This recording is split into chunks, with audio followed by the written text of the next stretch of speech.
One of the essential elements of earth, water, is the prime necessity of life. All living animals and plants cease to exist without it. Hence, the proverb says, water is life.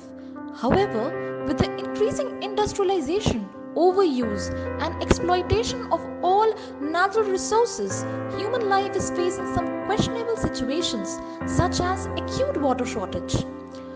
World Water Day is observed every year on 22nd March with aim to raise awareness about its importance and conservation.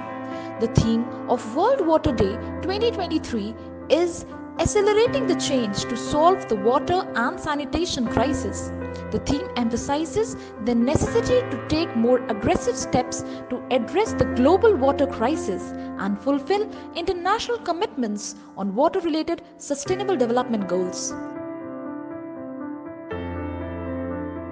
Kashi Institute of Technology has focused on achieving sustainable goals by adding rainwater harvesting, which not only benefits the campus by saving cost and the environment, but also inspires and educates the students on eco-friendly and energy-efficient solutions.